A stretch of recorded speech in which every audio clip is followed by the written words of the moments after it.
What up, folks? It's Tim again at AKA Chicago in the corner. As you know, the title of this video is Robert Aaron Long, Was It a Hate Crime?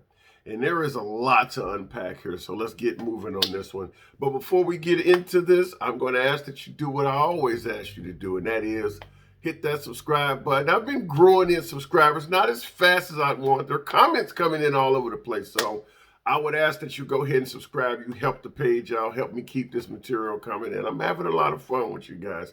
Also, feel free to like or dislike this video. I know most of my audience is right-wing at this point, tend to lean to the right. So some of the things I say, with me being a little bit on the other side, tends to get some dislikes. I am fine with that. It allows us to hash it out in the comments.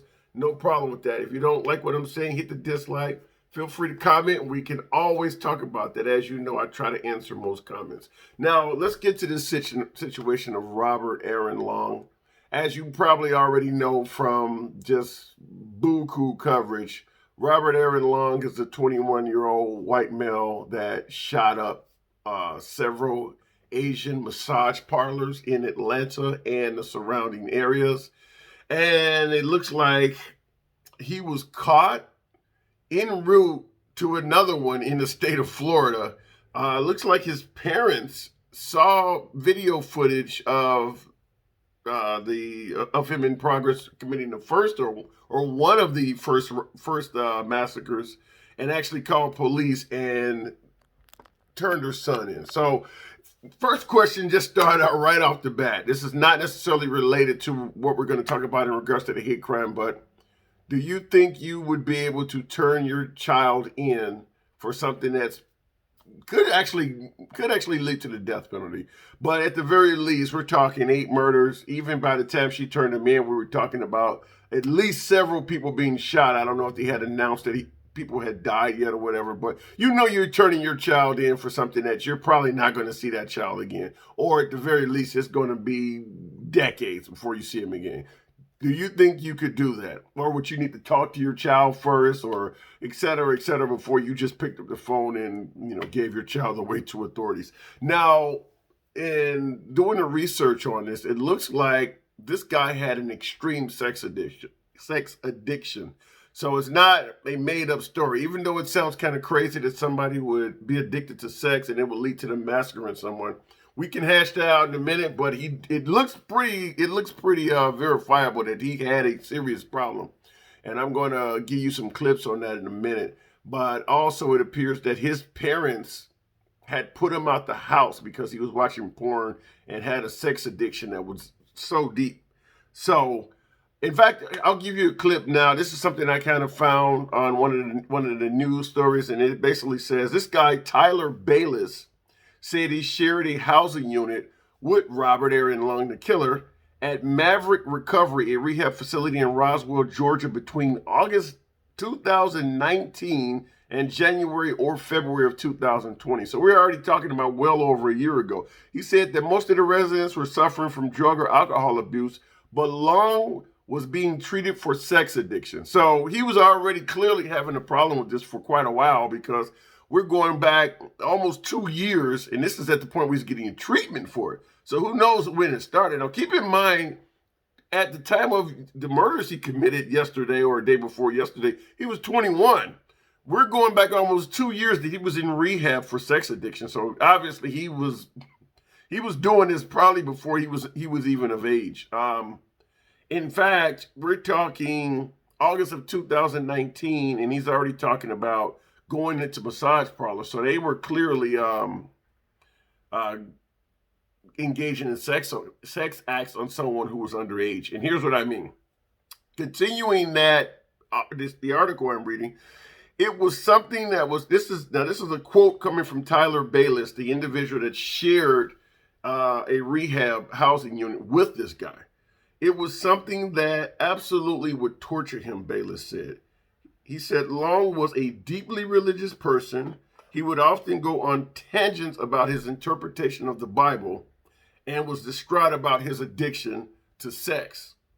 Said on multiple occasions during his stay at the facility, he told them he had relapsed and ultimately gone to massage parlors explicitly to engage in sex acts. So he was continually frequenting these massage parlors and engaging in sex. So this was, we can talk about the massacre, whether it was a hate crime and all of that, but this makes it clear that the state of Georgia needs to check their parlors, because clearly there is no problem getting sex. I mean, this is prostitution all day, every day.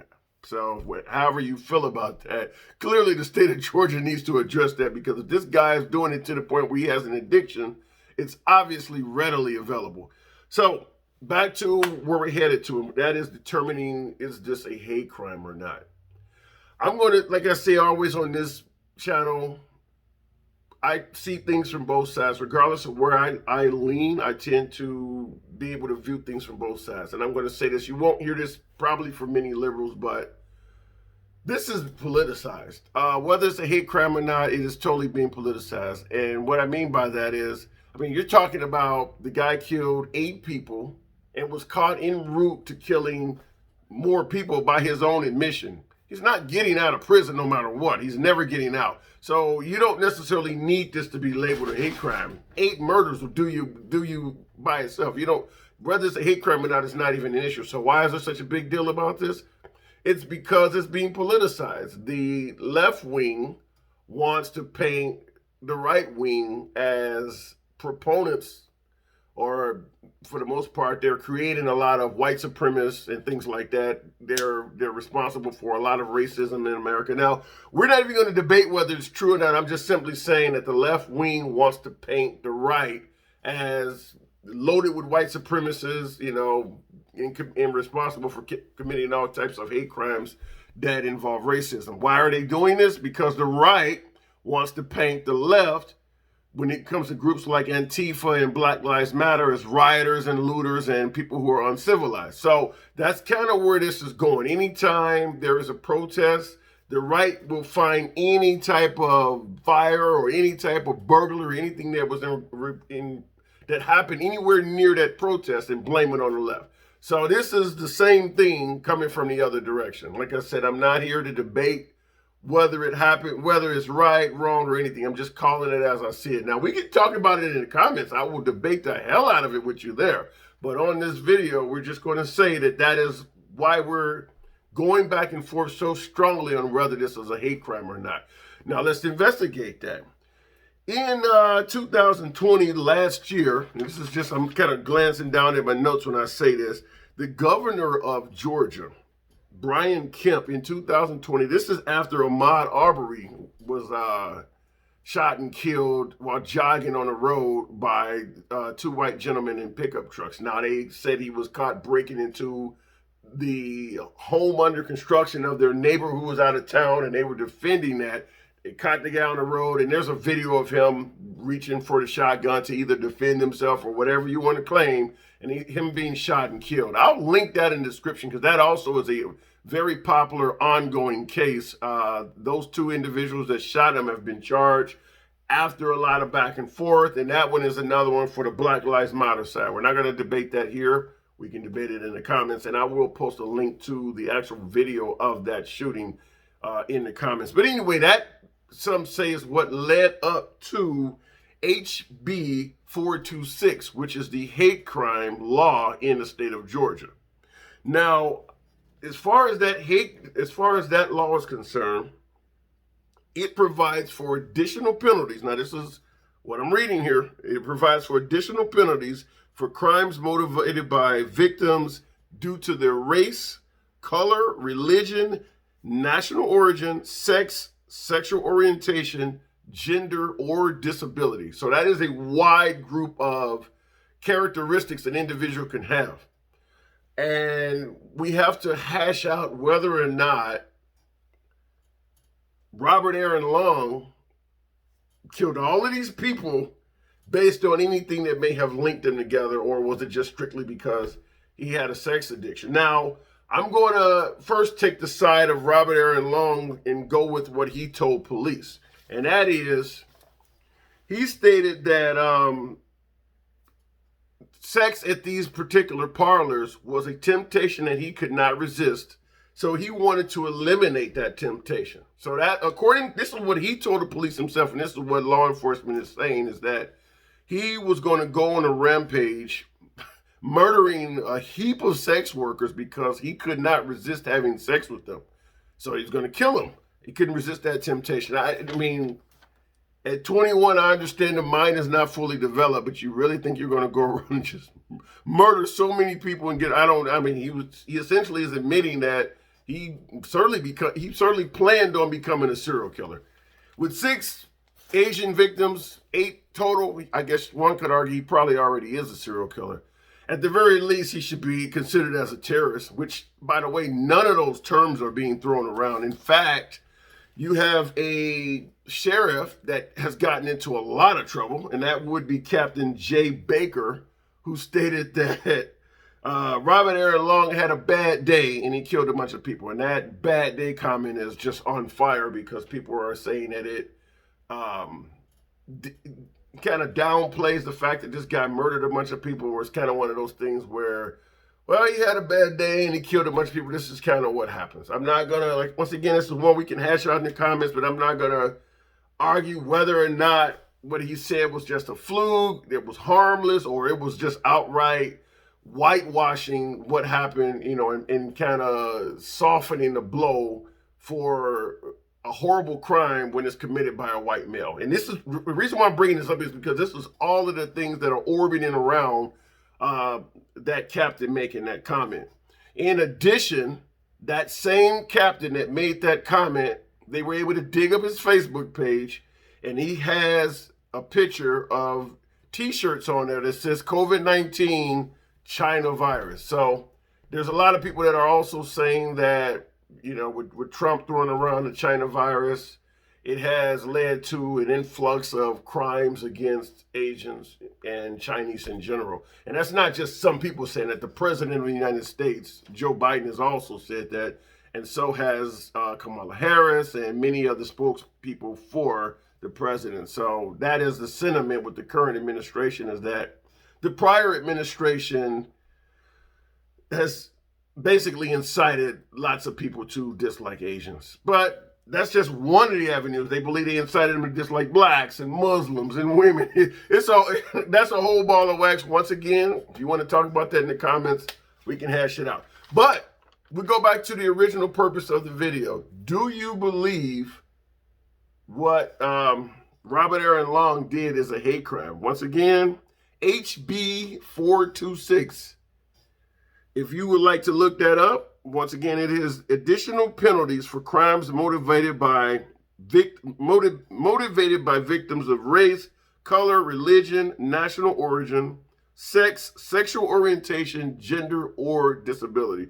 As I said earlier in the video, this is purely political. I mean, it just really does not matter in regards to additional penalties for a guy who's killed 8 people. I mean, there's not much more we can do to you. You killed 8 people, and you admitted during interrogation that you were en route to kill more people. Whatever penalty they're going to give you, there is no such thing as an additional one to that. Now, the state of Georgia, will he execute him? We can always talk about, should he be executed. Now, if he can somehow convince, suppose, a jury or a judge or wherever this leads to, that he was mentally out of it, that would probably make him ineligible to be executed. But he's never getting out. I mean, even if you're mentally insane, you're probably never getting out with that many people being killed. At 21, by the way, this is a very young man, so he has a lot of life left. So he really threw away a lot of life. He could easily live 60 plus years, and it will all be incarcerated. So there is no winners in this at all.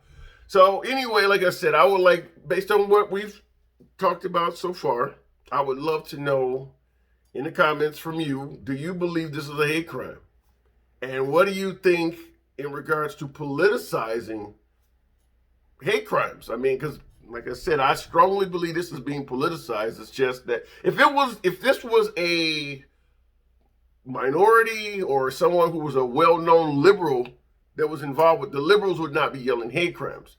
The right wing would be doing it. So it is absolutely politicized. I mean, because you look at what happened on January 6th, one side was kind of softening the blow on that, and the other side was like, this is the worst thing, since the Holocaust.